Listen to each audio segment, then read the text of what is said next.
So, Harry, if you were starting to, feel your age a little bit, okay, and you decided to, get a little bit of a freshening up, thanks. Yeah. with a bit of cosmetic surgery, Yeah. what would be the first procedure you would book in? Okay. Well, first of all, bitch. I'm just asking. It's relevant to the film. I've got to say, bigger brain, Bigger brain. Okay, you'd have a brain enlargement. Okay. smaller head, though. Are you saying you wanted to look like one of the aliens from Mars Attacks? Just like a giant cranium with like a pulsating head? I'll put a wig on top of it, so I'd still look normal. Sure, yeah, that looked completely normal. You with a giant cranium and just a big old Dolly Parton wig? Is that what we're looking at here? I think that's probably how it would turn out, yeah. Okay, I'm intrigued. I'd say realistically, that's how it would look. I'd contribute to that Kickstarter. Yeah. Some films are fine just the way they are. Other films sometimes take it way too far. But really, how bad could it get? Let's go beyond the box set.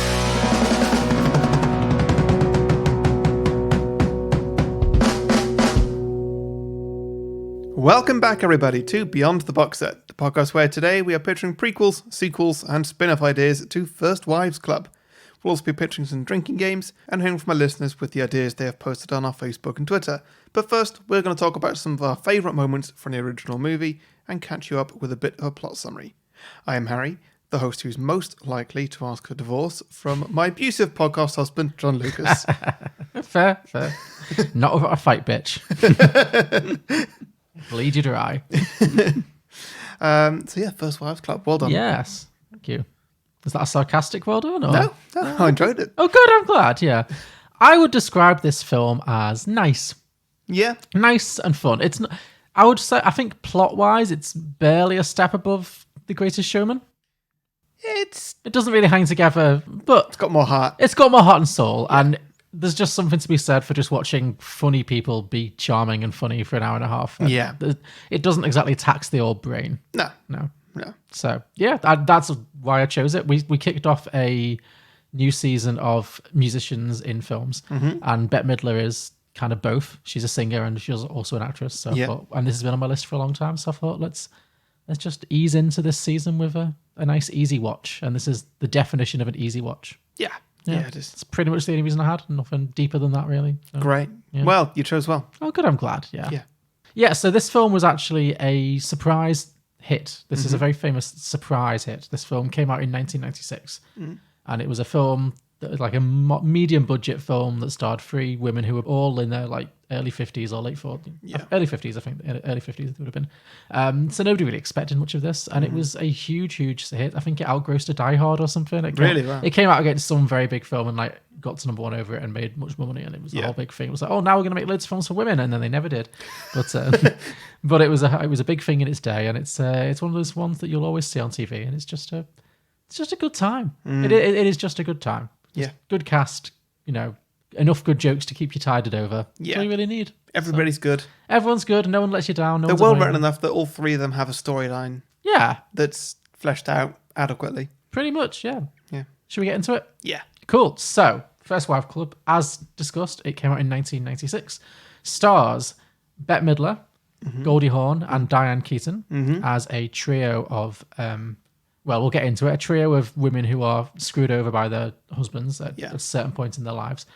Unlike most fluffy comedies, and this is definitely it is definitely a fluffy comedy. Like there's nothing particularly dark or disturbing about this, apart from the fact that it opens with a suicide. Yeah. It's a bold move for a very like middle-brow comedy, but it does open with. But it works though. It works very well. Well, And it gives the film some stakes. it does. It definitely gives the film a bit of grit, which it otherwise doesn't really have. But actually, it doesn't open with a suicide. I'm lying. It opens with a very poorly dubbed flashback scene. Yeah, this one felt off to me.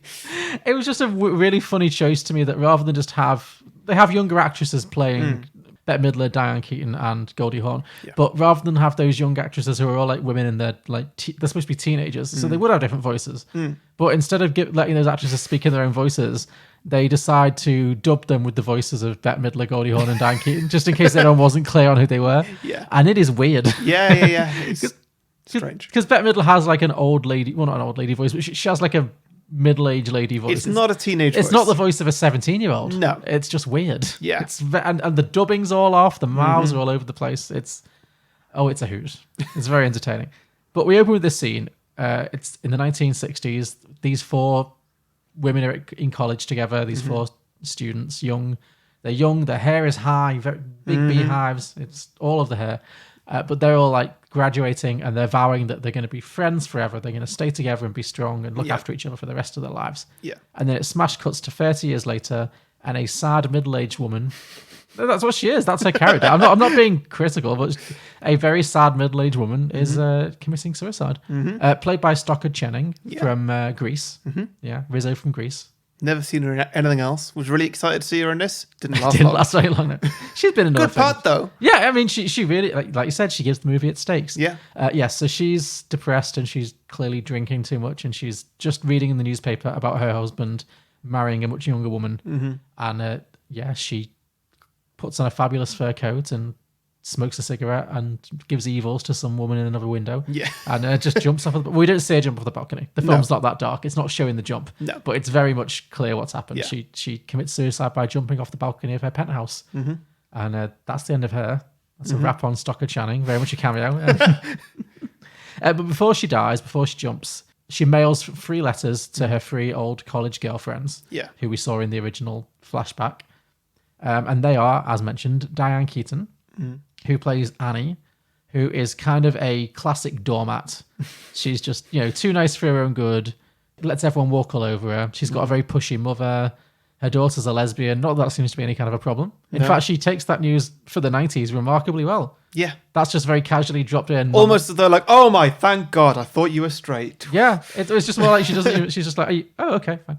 Yeah. Her daughter's a lesbian. Her mother is very pushy. And her husband has left her, but they're still sleeping together. And she thinks it's because they're going to get back together. She's kind of kidding herself. She's delusional.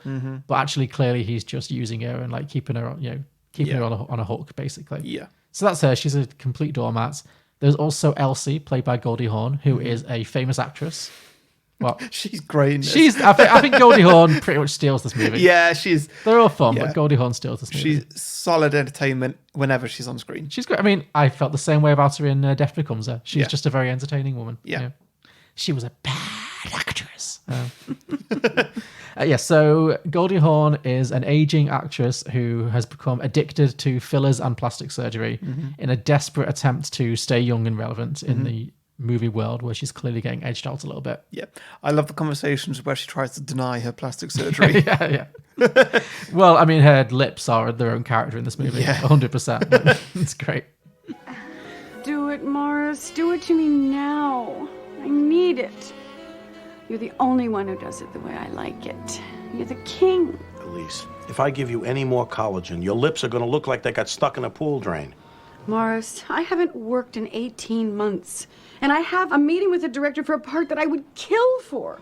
I have to look sexy. Elise, you are sexy. Look at yourself. You're incredible. You're my masterpiece. There's not one line on your face. Oh, really? Well, what do you call that? And these? What are these? Well, wait. Huh? You're 45. And, if I give you one more facelift, you're going to be able to blink your lips. So that's her, and she's also been left by her husband for a younger woman. And then finally, there is Bette Midler, who plays Brenda, who is a kind of middle-aged Jewish housewife whose husband has also left her for a younger model. Yeah. So 2 of them have been thoroughly dumped, and one of them has also been dumped but isn't ready to accept it yet. That's basically where we're at. Yeah. But they all hear that their friend has died, who they've not spoken to in decades, but obviously they're still very upset. And they go to her funeral and they reconnect. It's the first time they've seen each other probably since college. Yeah. And the 3 of them, after the funeral, they go for like a boozy lunch. Yeah. A really fun boozy lunch. That must go on for hours. It's exactly what you want from a boozy lunch. I mean, you'd hope it wasn't attached to a funeral, but it is exactly what you want from a boozy lunch, where a bunch of friends sat around a table, just getting absolutely hammered, spilling all the tea, just catching up on everything. And it's a great time. It's a great scene. It's a long scene, but it's a great scene. But Brenda and Elise are kind of bemoaning the state of their lives and how their husbands have both left them, and they're getting older and they don't feel very attractive anymore, and all of this. But Annie, the Diane Keaton character, is still completely in denial, and she's still pretending that her marriage is absolutely fine, it's all great, and eventually she admits that they are technically separated, but they're definitely still getting back together. It's nothing serious. It's To just which the other two just burst into tears. Yeah. Burst out laughing. Indeed, yeah. Yeah. Well, yeah, they all see what's happening here. Yeah. So yeah, but she's not willing to accept it, and she continues to kid herself. Oh, I saw my two old friends, but they're having a hard life. Thank God I'm not in that situation at all. And then she has the horrible realization. She finds out that her husband does not only wants a divorce, he demands a divorce from her. Yeah. Immediately After sleeping with her, yeah. So she thinks they're going to get back together, and he's like, no, I want a divorce. And then she finds out that he's actually sleeping with their joint therapist. Yeah. Played by Marsha Gay Harden. Yeah.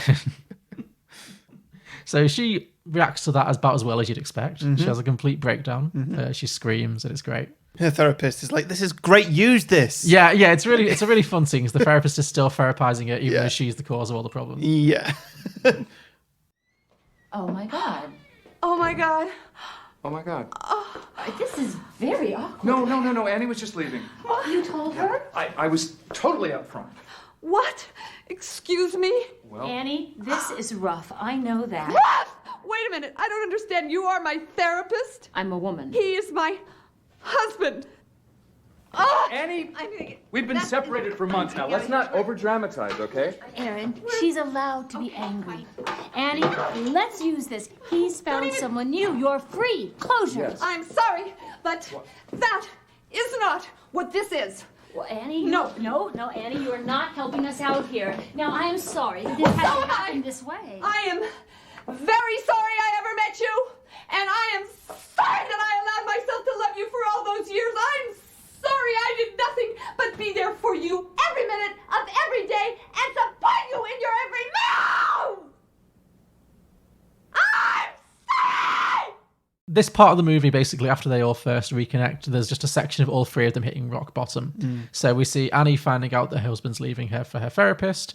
Then we see Brenda, the Bette Midler character, runs into her ex-husband, Morty, played by Dan Hedaya, who is just always plays grouchy dads and grouchy husbands. He's the grouchy dad in Clueless, his most famous role. Oh, yeah. Yeah. She runs into him in a fancy department store with his new girlfriend, played by Sarah Jessica Parker. And Sarah Jessica Parker calls Bette Midler fat, basically. And Bette Midler is very depressed. Yeah. Which it's a good scene. It's like, because they put Bette Midler in these awful heavy knits as well. Yeah, they always they do. clearly like frump her up to because they try and do a whole thing where she loses weight later in the film. She doesn't. But No. they just give her more better. She loses clothes. She give her better fitting clothes in the second half. That's all. But fine, it's an arc. Yeah. Yeah, but she gets this kind of sad emotional moment where the young pretty girlfriend makes a fat joke at her, and then she's left feeling very depressed. And then she goes home to her apartment, and there's just, I love the detail where she goes into her fridge to binges, and then you see that her fridge is full of, it's covered in photos of like obese women. Oh, yeah. I clocked that too. So she looks into it and then she just kind of closes it again and just kind of collapses on the bed and has a bit of a weep instead. It's very funny. Yeah. So yeah, she gets that, and Goldie Hawn, her husband is divorcing her, but because she's the movie star, he's actually trying to steal all of her money. So he wants half of everything she owns. He's going to bleed her dry, and also he's dating a much younger girl. Yeah. And then just to add insult to injury, she gets offered the part of the mother of the main character in a new hit movie, and she's absolutely appalled by this. She's not supposed to play the mother. She's supposed to be the girl that he's dating is playing the is daughter. playing the daughter. Yeah. So it's just the most humiliating thing. Yeah. And she responds as any sane person does by getting extremely drunk Yeah. with her crazy lips. Yep. It's a good time. I'm not Monique's mother. No, Angela Lansbury's Monique's mother. And Shelley Winters is Unique's mother. Now that's good. Sean Connery is Monique's mother. Yeah.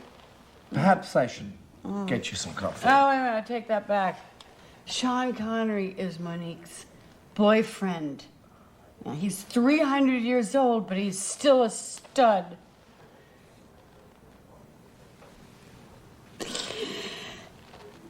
I'm not happy, Maria. And I'm going to get you that coffee.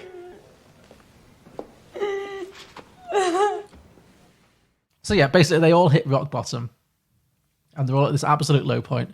And at this point, they all received the letter that was written to them by their suicidal friend before she killed herself. And it's this very emotional letter saying, even though I, went down a dark path, I want the three of you to be strong, and I wish I had the strength that you guys had, and you need to support each other and be friends again. And it's just a very, it's very moving, and they're all very upset by it. And they get together and they're like, how could we let ourselves drift apart like this? And they reconnect their friendship fully this time.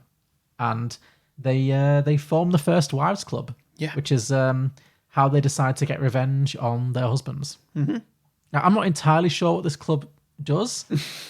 It's kind of left vague.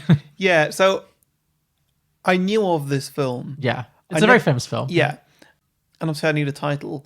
I didn't think that they actually started a club. I thought it was just more going to be like the story of these three women, something to do with their husbands, probably this. But I wasn't expecting them to like become the Ghostbusters. Yeah, they have their own office like building. a headquarters. Yeah. My criticism of this movie, I think I do like this movie a lot. I think this movie would be better if it was like 15% darker. Yeah. If they really went for revenge, like they did real like dark shit to their husbands. Not like grotesque dark shit, but just like, I'm not saying like chop the willies off, but just like they really went to destroy their lives. Because instead it just feels like they spend a lot of money on a headquarters and then just kind of spend it drinking wine and bitching. They don't really do anything. I'm like, what's the business model for this First Wives Club? There's a lot of that, but then like as it kind of gets into their master plan later on, well, they don't come up with a master plan initially. No, it pays off at the end, obviously, when they set up the shelter, but yeah, like they it just feels basically ill-defined. Take all of one of their husband's things, sell it to another one, use the money to buy the third one's business, or something, and it's all just like something financial like that, which is it's interesting in a way. It's kind of boring. It's kind of realistic. It's also not realistic in many ways. Sure. But then I like at the end when they're doing like a launch party for their new thing, which we'll get to, and like all the husbands are there, and they all look very sort of. They don't want to be there, but they have to be there, like just because these women own them now. Yeah. I think I just sort of liked more of them. Which I kind of liked that it wasn't like just straight revenge. It was more they got their own back. And like now the men have kind of learned their lesson almost. Like that's the energy I was getting from it. Yeah, sure. I think I would have just liked a bit more of a middle section of them actually doing like really petty stuff. Yeah. Because it just doesn't go there. It's kind of like they just kind of do their own thing, and I don't think the husbands even really notice. They're just kind of running around town, just having a great time, but they're not really doing much. Yeah. Apart from maybe making Sarah Jessica Parker spend too much money, but that's pretty much it.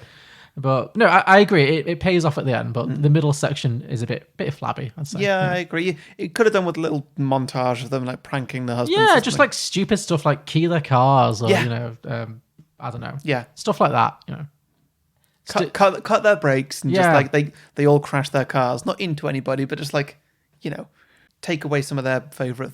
Exactly. Just get really silly with it, but. Regardless, that's not really where it goes. But they do form the First Wives Club, and they decide that they're going to work together to get revenge on their no good husbands. And then there's the first of several kind of very random little side stories where they all go to a lesbian bar. Yeah. Because Annie's daughter is a lesbian, as we've established. And just as a gay son, as someone with straight parents as a gay with straight parents, if you want to connect with your children, get in touch with them, find them to do some plotting. Don't meet them in a gay bar. Don't do it. Don't go there. That's our sacred space. Yeah. Don't intrude in that space. Yeah, that was weird.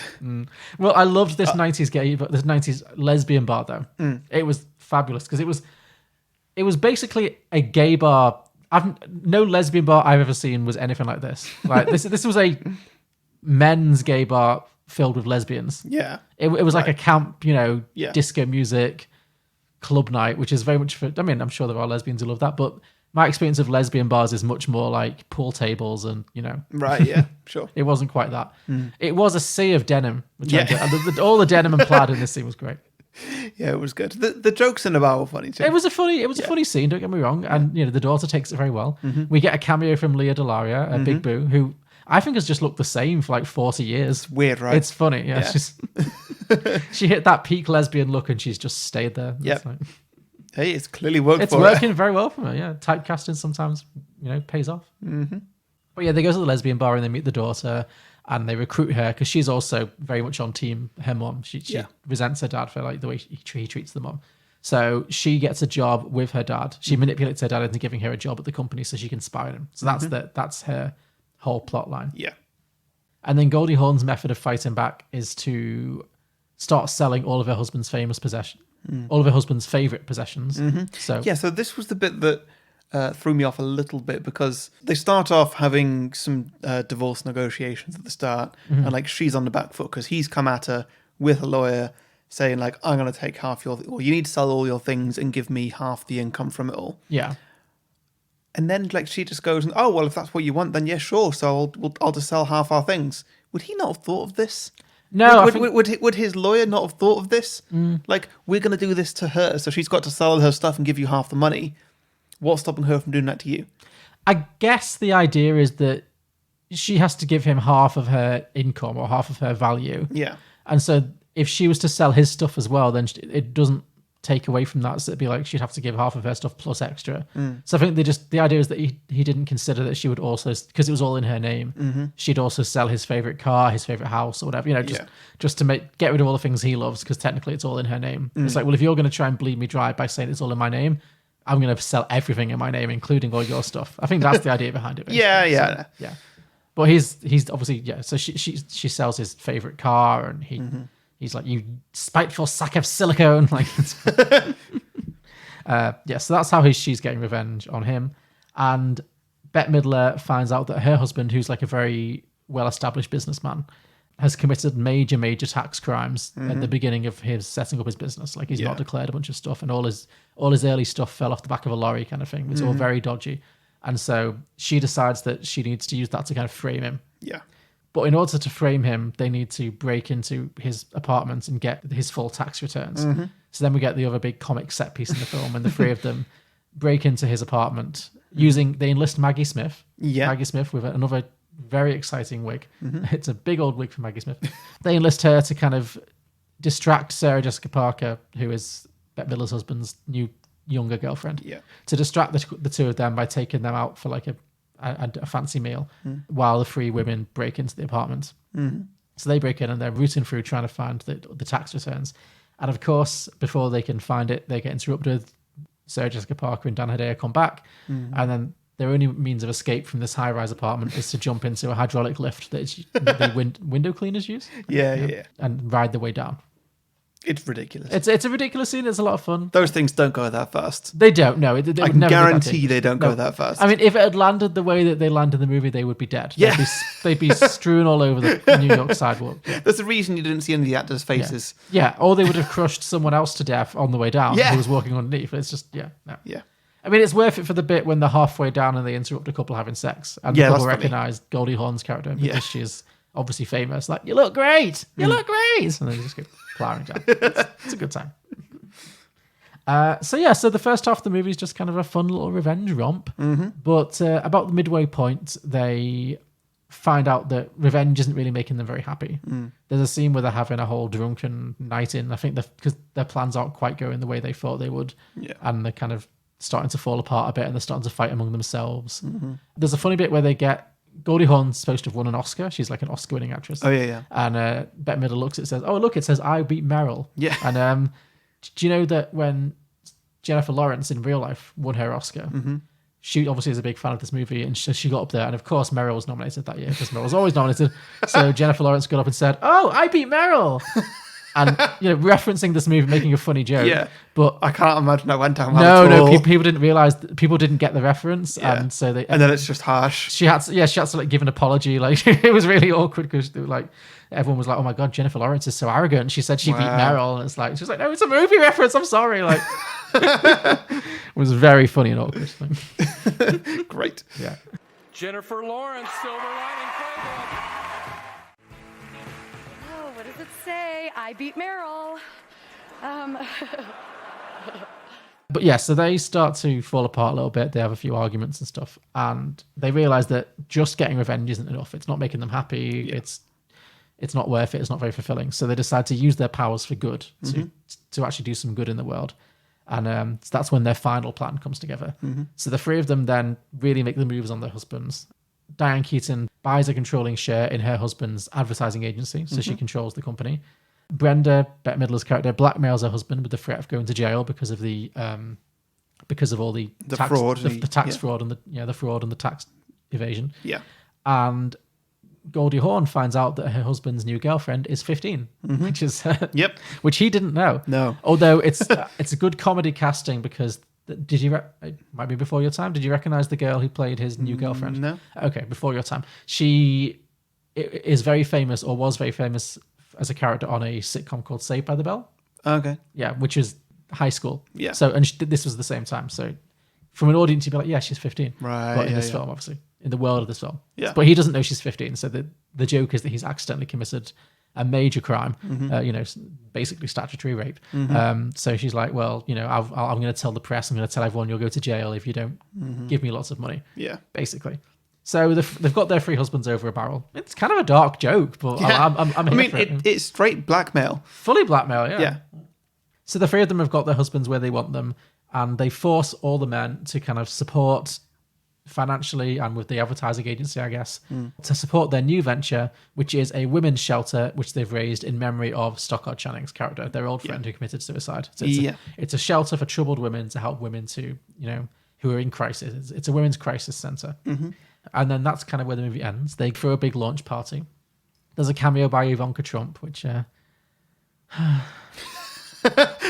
it made me sad because I realized as a kid watching this movie, this was the first time I ever developed a conscience of what the Trumps were. Yeah. Because this is Donald Trump's first wife, basically. Yeah. Who he famously left for a younger woman, who he then left for an even younger woman. It's basically how his life's been. Great. Yeah. And so she has that line, "Don't get mad, get everything," which is quite fabulous. But she's still part of that whole disgusting circle of people, so it's hard to root for her too much. But yes, so she has this fun little cameo. And yeah, they set up the women's shelter. And then we see the 3 of them. Brenda, the Bette Midler character, she reconciles with her husband again. Like, he realizes that Sarah Jessica Parker is very vacuous and vapid, and actually he still loves his wife. Yeah. And so they get together. It's very sweet. But the other 2 women are fine on their own.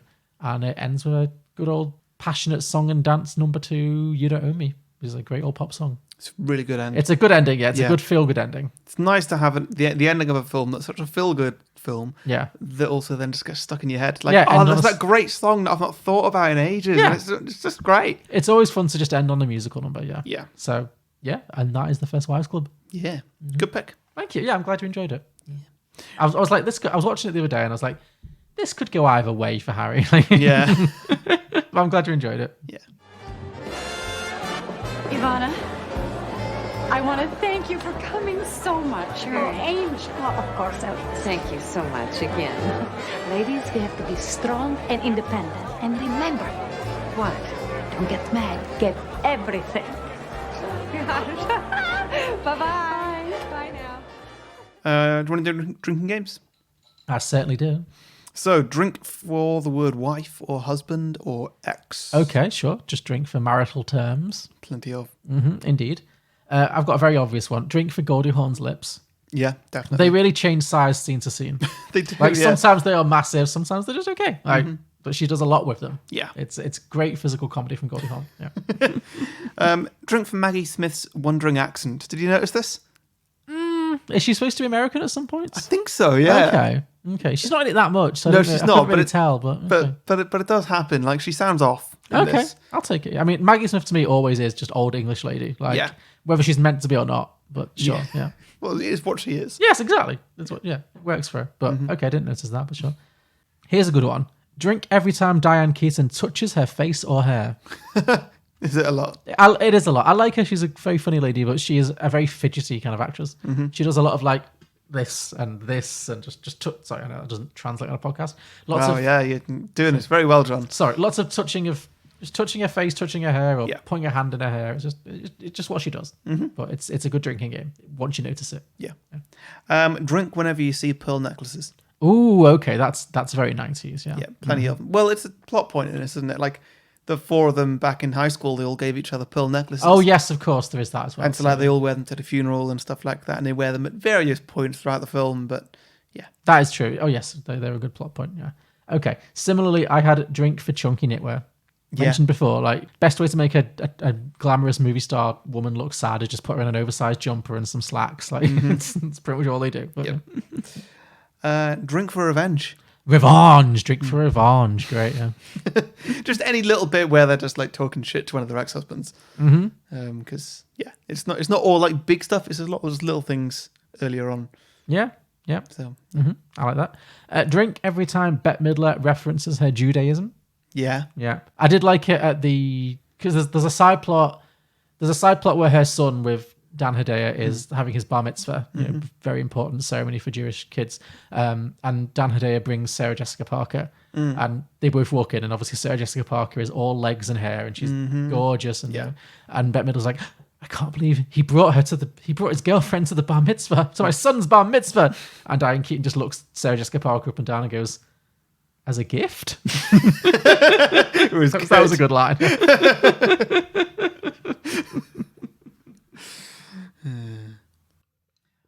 Drink when they drink. Drink when they do. Yes, it's a good. Always a fun time. It's a good wine mom movie. Yeah, it's just middle-aged ladies drink, especially Goldie Hawn, because her character's supposed to be a bit of a lush. So there is plenty of her just knocking back the wine. Just, good time. Okay, here's one. Drink for 90s references. Okay. Drink when this movie is very much of its time. Like, there's literally a scene where Bette Midler goes, "We're so modern. We're women of the 90s." Like, and with like a giant brick of a phone in her hand. Yeah. It's very of its time. Yeah. Do you think it knew that it was gonna date? Well, sure. I mean, obviously at the time the 90s did feel fresh and new. There'll be films that are set in 2021 in 20 years that people are gonna be like, "Ha!" Yeah, I know, of course. That's the way the world works. Yeah. I mean, you must have picked up on the bit where they break into the apartment and the computer. Oh, yeah. That when they're going through his data and it's just like a really bad Microsoft Paint of like his files was just, it just looked awful. Yeah, I love it. Drink for old tech. Drink for old tech, always, yeah. Drink whenever they do anything in unison. Okay, sure, yeah. The free women. Yeah. Yeah, there's a lot of that. It's not always the dancing stuff. It might just be like they all drink at the same time or something like that. But they have fabulous comic chemistry. I think that's why this movie works. These are three women who clearly get along very well and bounce off each other very well. They must have had a lot of fun making this movie. That's it. This movie looks like it was fun to make, which is always a good recipe for a film that's going to be also fun to watch. Yeah. So, yeah, definitely. Any more? Drink for when men are pigs. Drink for men being pigs, yeah. I mean, there's not really a lot of sympathetic men in this movie. I don't think there's any. They're all pigs. They're all pigs, yeah. Yeah. I think I'm done, yeah. Cool. Okay. Well, listeners, if you enjoyed that and you feel like you'd like a bit more, more drinking games, more talk about the movie, more sequel pitches, which we'll get to shortly, then you can go to patreon.com/beyondtheboxset, where you can get extended versions of all the episodes. That's not true. You can get extended versions of the last 50 or so since we started doing extended episodes. But more importantly, bonus episodes. That's more of a draw. Bonus episodes. Yeah. So we do film reviews as well of present releases on streaming services and cinemas. And that's always a good time. When we can get back to the cinemas, we will. Yeah. It's still closed. We're looking forward to them coming back. Well, right now we're building up to award season. Yeah. And so the quality of the films is steadily getting better. It's taken an uptick. Yeah, I'm excited. There's some good stuff coming. Yeah. I'm hoping it's not peaked yet. No, I'm hoping there's still more good stuff to come. Yeah. But February, I think, is going to be a good month. Yeah. There's a lot supposed to be hitting Netflix soon, I think. Right. When is the Oscars actually? It's been pushed back to April, I believe. I don't know if the exact date has been told. I think it's like mid-April, but there's still some time. Okay, cool. But there's loads of films that I think coming out in like February, so I think well, there'll be plenty to watch over the next few months. Definitely, yeah. Once a month we do a Patreon episode on the podcast where on the main podcast where we pick a Patreon at random. They get to choose a film for us. It's great because it means that we watch film that we wouldn't watch otherwise. Indeed. You can come and guest if you want to, but you don't have to. And also you get our exclusive Facebook group too. So, yeah, you got all that by going to patreon.com/beyondtheboxset. Indeed. So what does a receptionist do when the fire alarm goes off? I don't know. Call the fire brigade? I seriously hope that was a joke. That's what the fire alarm is for. Well, she's the one who asked what to do. I'm just guessing. Well, I think you'd have to be the one that makes sure everyone knows where the fire exits are and checks that everyone is out of the building. Like, we have the list of guests. It's not that hard. Just wait till it actually happens and we'll see if you find it's not that hard. What are you going to do if everyone goes off running in different directions before you check them off your list? Or someone sleeps through it. I highly doubt you can sleep through a fire alarm. I have. Sure. So what? We're just going to say they'll check off all the guests as they exit the building to make sure they're all out. Welcome to The Quids In is a new fictional podcast coming to all podcasting platforms weekly from September 10th, 2020. Learn more about the show by visiting our website at islandlifeproductions.com and clicking on Support Us. Okay, on with the show. So my idea is spun off the title that I've come up with. Okay. Which is, I'm sure the listeners have got to it too, but it's Second Wives Club. Second Wives Club. I mean, yeah, it writes itself, but let's see how you did, yeah. So, about 25 years later or so, the three men, I forget their names. The husbands, the ex-husbands, yeah. Yes. Okay. They have all now been married to their second wives for a fair while now. Ah, okay. And guess what? Their second wives, they're not in their 20s anymore. Oh, now they are. Yeah, that's true. Sarah Jessica Parker is about the age now that Bette Midler would have been in the original, so that tracks, yeah. Yeah. So, we see at the start of this film that these men are all in different stages of their affairs with younger women. Okay, so they're just, they're moving another generation down. Yeah. So we've got the second wives who are going to be the main characters of this. Okay. So we've got Sarah Jessica Parker. To be honest, I forgot about the therapist. We could have her. Yeah, Marsha Gay Harden, yeah. Or these other two that I've come up with, Nicole Kidman, Jennifer Aniston. I thought that might be fun to be. Yeah, they would also work, yeah. That's a good cast for a remake of The First Wives Club. Yeah. So Sarah Jessica Parker, Nicole Kidman, and Jennifer Aniston. That's a good cast. I reckon they could have fun together. I could see that. My only thing would be they're all kind of the same. Sure. Like in the original, you've got the neurotic, nerdy kind of one, you've got the brassy Jewish one, and you've got the glamorous one.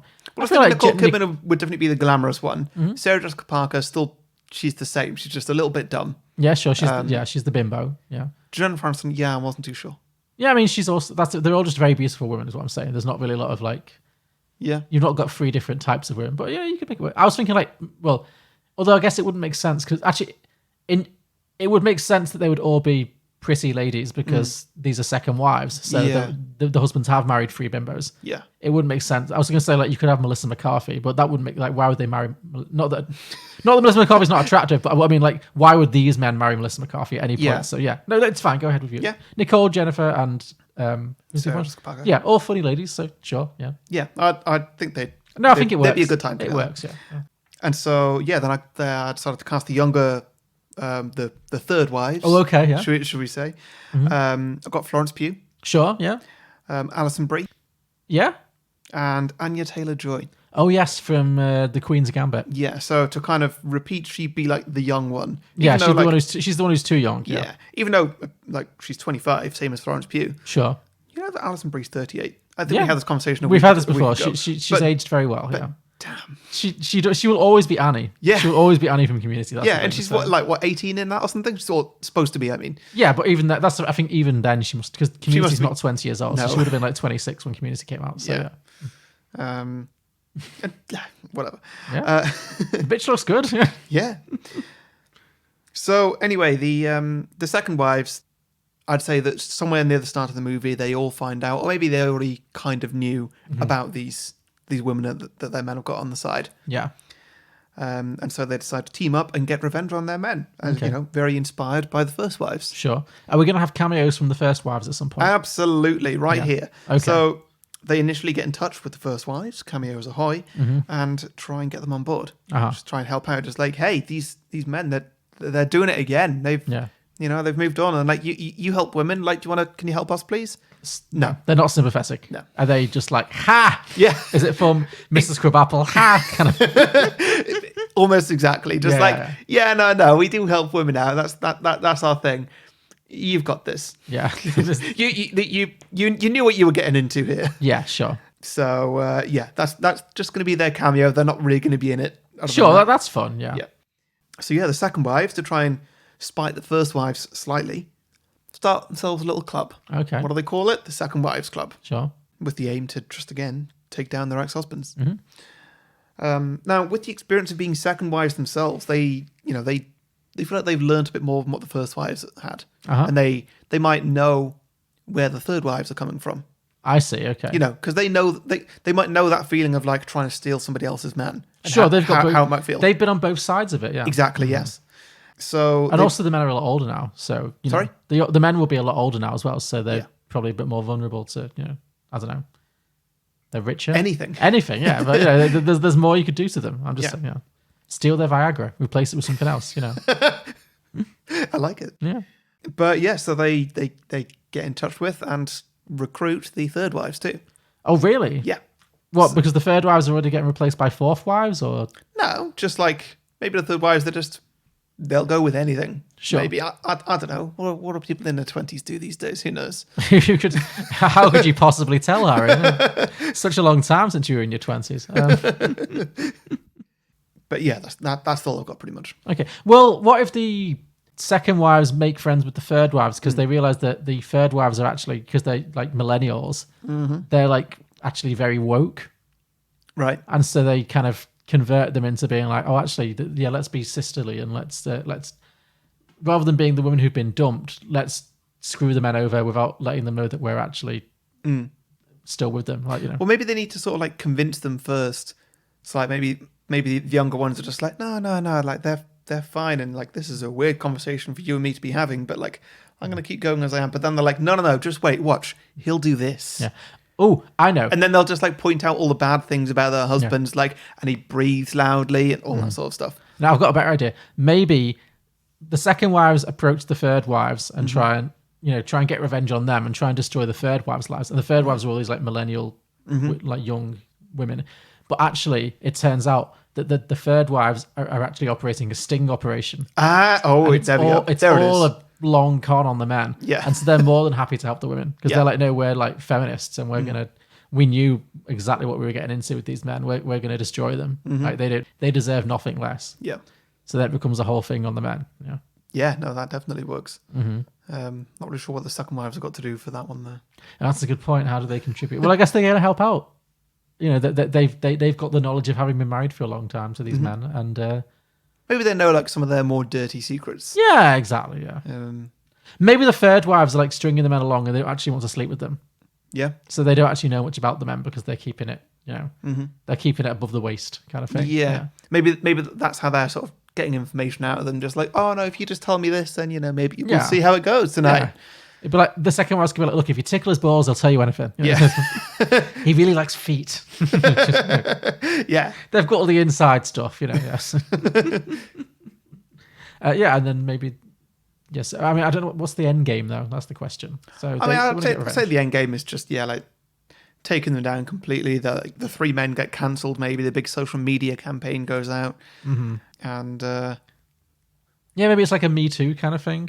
I mean, don't want to get too dark on this. I don't want to make it about like rape or anything, but like the men get like shamed and they lose their jobs and stuff. I don't know. Like, yeah, I'd say that like they actually lose their jobs in this one rather than just get divorced. Sure, they're not happy about it.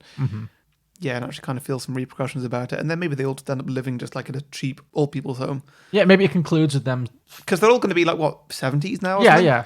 They're all dinosaurs at this point. So, and maybe it ends with them forming like the original men's club. Ex-husbands club. The ex-husbands club, yeah. They're trying to get away with things like being ex-husbands. And it's like, well, these women keep taking us down and this isn't how it should be. And I miss my sandwiches. Yes. Yeah. That's what they miss, the sandwiches. Sarah Jessica Parker's amazing sandwich making skills. She's got to have something. Yeah, I'm sure she does, yeah. And it's sandwiches, apparently. Oh, anyway, carry on. What have you got then? Okay, cool. So I have done a direct sequel as well. Slightly different direction though. So again, it's 25 years have passed. Yeah. And I'm thinking, so at the end of the first movie, the women have obviously formed this foundation, the Cynthia Swan Foundation for Women in Crisis. Yeah. And I'm thinking 25 years later, this foundation has become a huge nationwide charity. They've got centers in every state in America. It's a multi-million pound operation. It's still a charity that's basically aimed at helping women, but it's become so much bigger than what it was. Yeah. And the three women are the joint CEOs. Annie, Brenda, and Elise are the joint CEOs of the company. They run it together. But over the past 25 years, their relationships have become quite strained. Right. They're not as close as they were when they set it up. Because I'm thinking, first of all, Elsie, Goldie Hawn's character, she's basically a silent partner because she wanted to carry on her film career. So she's still an actress. Right, yeah. So she's not really, she doesn't contribute anything. She's just got her name on the lease. She puts finances into it. So she's financially supporting it, but she doesn't do the any day-to-day work. But because she's famous, she gets all the publicity. Because she swans in every few months and all the press come and she's like, oh, panda. What? Of course she swans in. I didn't even think of that yet. She swans into Cynthia Swans. And she gets all this amazing good publicity basically whenever she wants it, because she's got this amazing foundation for women, and it's like she's won humanitarian awards in Hollywood, and everyone's like, wow, she's such a pioneer. Yeah. Whereas Brenda, she doesn't actually do anything. Well, she does no work, and Brenda and Annie are completely ignored, and they do all the heavy lifting, and they're just like really resentful about this. So that's why they don't like her very much anymore. And then I'm thinking Annie and Brenda, they have different opinions about the direction that the charity should go into. Yeah. And you could actually, this is maybe a touch controversial, but I was thinking you could like touch on some stuff that's going on right now in like society where it could be about, I don't know if you know this, but there's a lot of controversy around trans women at the moment, where there are some feminists who are very anti-trans women and don't think trans women should be considered as women. They think it's demeaning to women, and it's like trans women shouldn't use women's changing rooms and bathing stuff because they feel like it's not a safe space for biological women anymore. It's a load of bollocks. It's awful. But I was thinking you could have it where, because it's a centre for women in crisis, maybe Annie wants to be inclusive and to bring allow trans women to be part of this and to benefit from the centre who need it. But maybe Brenda's like, no, this is a club for women and I don't see them as women. Maybe she's just a bit old fashioned and doesn't see it that way. Yeah. And so she thinks it's purely for quote unquote real women, like biological women. And maybe that's causing a big rift, you know, in them, because they've got very different ideas, and it's a very hot button. It's a very hot topic. It's a very touchy issue on like how they're going to take the crisis centre forward. And I was thinking, because of that, you could have you could fix two problems in this movie. Well, it's not a problem this movie doesn't talk about trans women, because it's from 1996 and that wasn't really a conversation people were having. No. But also, this is a very white movie. Yeah. This is like, I don't think there's a single black character in the entire movie. I didn't notice. No. This is an incredibly white movie. So I was thinking you could bring in Laverne Cox. Sure. As like a trans campaigner who's like calling out the charity for not being supportive of trans women, and Annie really wants to bring her on board, but Brenda's really resistant, and so that could be like a whole plot where So is Laverne Cox, is she playing like herself, or is she playing... No, she's playing just a trans woman who's campaigning, who wants to be involved in the foundation, but because she gets turned away. I was just wondering if she could be playing like some person of authority. Like a famous person such as Laverne Cox. Like Laverne Cox, basically. Possibly. I was thinking just because then it gives a bit more weight to it. Like, you know, there's a major publicity scandal just on the horizon here if we make the wrong decision. Like, yeah, you could do it that way. It could be Laverne Cox. Because then the charity could be like, this charity could just completely fail right now if we don't come to the right decision. Yeah, no, that's a good point. It could actually be Laverne Cox as Laverne Cox. That could also work. I was thinking that could be a plot line. Or just like Goldie Hawn was playing a big actor. Yeah. So that's one plot line that's happening. And it all comes to a head where the three of them just aren't talking anymore. Like, their relationships have hit rock bottom once again, the three main women. And then they're surprised, they're shocked, I should say. And then they're shocked by a surprise visitor to their headquarters one day. Who should turn up but Cynthia herself? Stocker Channing. She's not really dead. So, and then it turns out, big plot twist, 25 years ago, she faked her own death. Okay. As the ultimate revenge on her husband. It was very implied that she threw herself off a building. Yes, that would be hard to hide, I know. That's a difficult one to fake, yeah. True, yeah. So, what's it going to be? Is it like we were just sort of shown or implied to that she jumped off the building? That's it, you never saw the body. But yeah, of course. But actually, all the characters, they never refer to her being thrown off a building. No, exactly, yeah. It's that, like, she was found, like, with slit wrists or something, or she was cold or something like that. But the characters never thought she jumped off a building. Yeah, well, you could do a flashback to the original and the bit where it cuts away, where you assume she jumped off the balcony. Yeah. And you could actually see she walks away, goes to like a riverbed or like a fast flowing river or something, leaves her fur coat on the bank, and then just like hops a plane to Europe. Right. So she's written that suicide note to all of her friends. So everyone assumes that she's dead, but they never find a body because you never see her body. Yeah. So I mean, it is a bit retconny, but we're just going to go with it. Yeah. So she, as an ultimate revenge on her husband at the time. Give her a role. I love the roles that she's done. Yeah. The 1.5 roles I've seen her do. Who doesn't love Rizzo? Yeah. Yeah. Just give her some more to do. Sure. Yeah. So she's basically, as the ultimate revenge on her husband at the time, after he married a younger woman, she faked her own death and flew off to Europe to kind of fully shame him. And she's been living in Italy for like 25 years. But now she's back. She's come back. She's flown back into America. Has she renewed her Italian accent? Or? That could be a joke. She could be having like a really silly Italian accent. Yeah. A bit fakey, but whatever. Yeah. But she's back and she wants to reconnect with her old friends. She's just, she's sick of living in Europe, maybe. And the women, they're happy that she's still alive, obviously. They're very happy and they can hug it out and they have maybe there's another boozy lunch they can have where they can catch up. Where the hell have you been? Yeah. But also, obviously, they are quite horrified because their entire organization is now based on a lie. Because it's literally the Cynthia Swan Memorial. Yeah. So now it looks like they're big old frauds. Yeah. So I'm thinking they're forced to try and cover up what's happened, try and keep her in hiding, just to protect their business, basically. Because if it comes out that she faked her own death and she's still around, it's going to look very suspicious. Mm-hmm. So they try and create like a new identity for Cynthia, where they're like trying to convince her to not let the world know she's still alive, and so they're really trying to keep her behind closed doors. And maybe she doesn't feel particularly good about that, but that's just the way they've decided to go with it, and that causes some tension as well. And this drama brings Goldie Hawn's character back in as well, because it affects her as well. So that's how she's suddenly back in the group. So now you've got the four women back together again. You can have some wine drinking shenanigans. Yeah. She's going to try and hunt down her pearls from that cleaning lady. Could do. Yes, exactly. Yeah, she wants to get those back. Yeah, she wants to be part of the club again full time. Maybe the film finishes, I don't know what you're going to do, but maybe the film finishes with them giving her some new pearls. Sure. Just like, here's a welcome back gift, now we finished our adventure. Well, I feel like the film has to end with a sing-song again. But oh yeah, that too. But before we get to that, I'm thinking a journalist does find out. Well, I was thinking this could be Laverne Cox, maybe. Mm-hmm. Could be Laverne Cox maybe Laverne Cox is playing a journalist. That's perfect. Yeah. She finds out because she's like snooping around them, trying to get dirt on them, and she finds out that Cynthia's still alive, and she tries to blackmail them to force them to keep their story a secret, basically.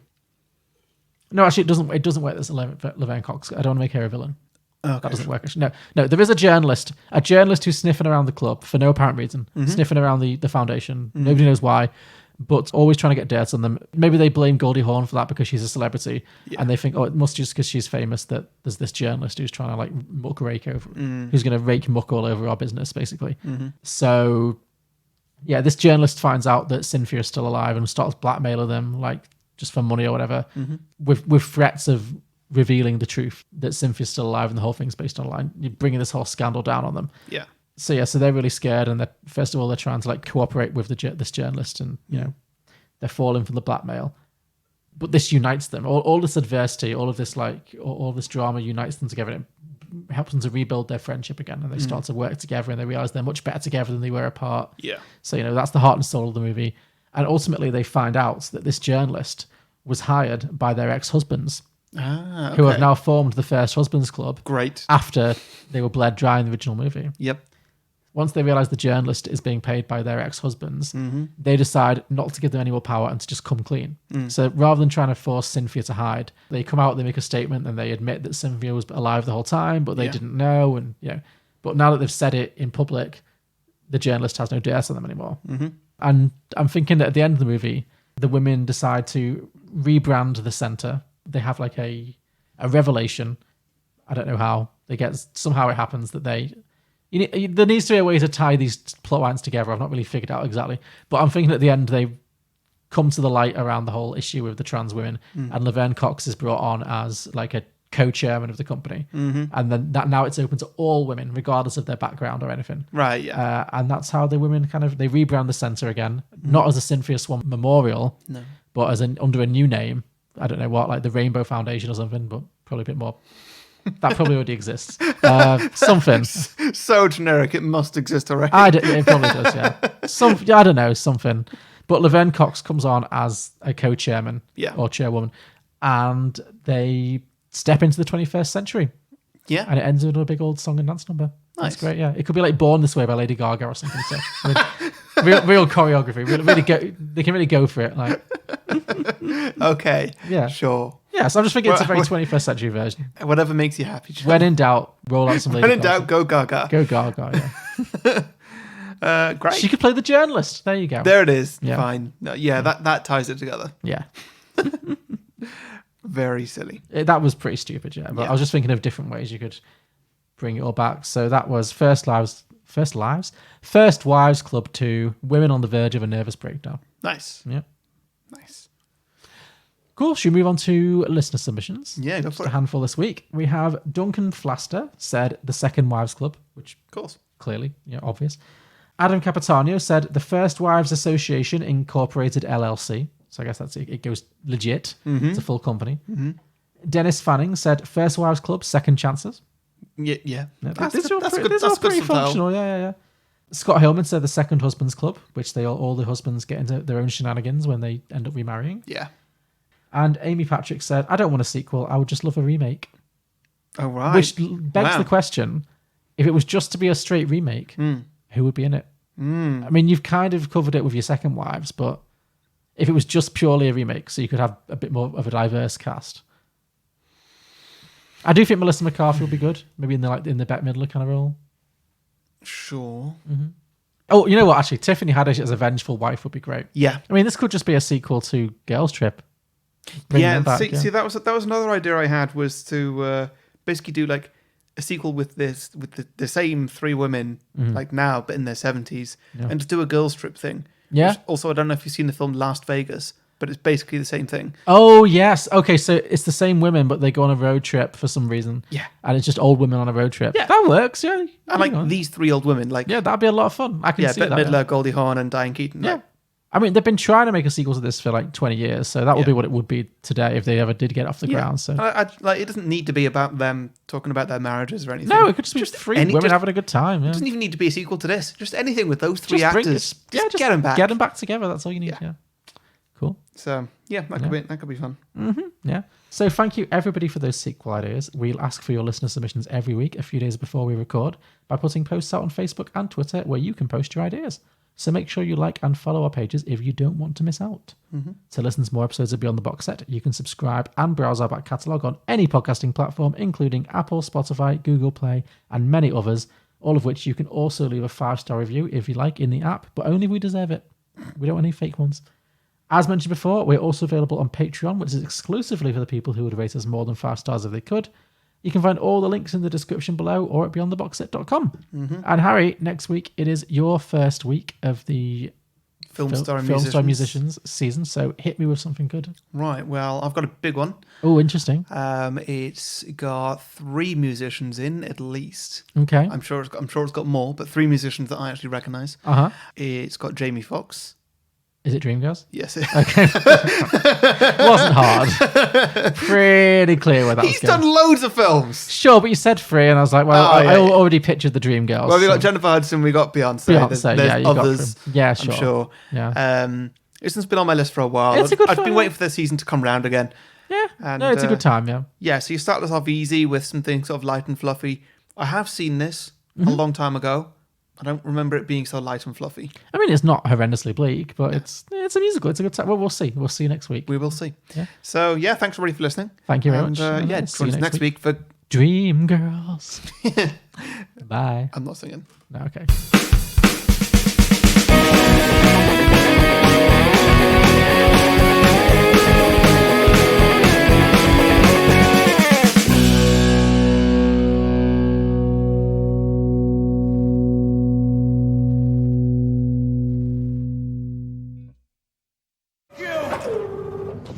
Addictive sack of silicone!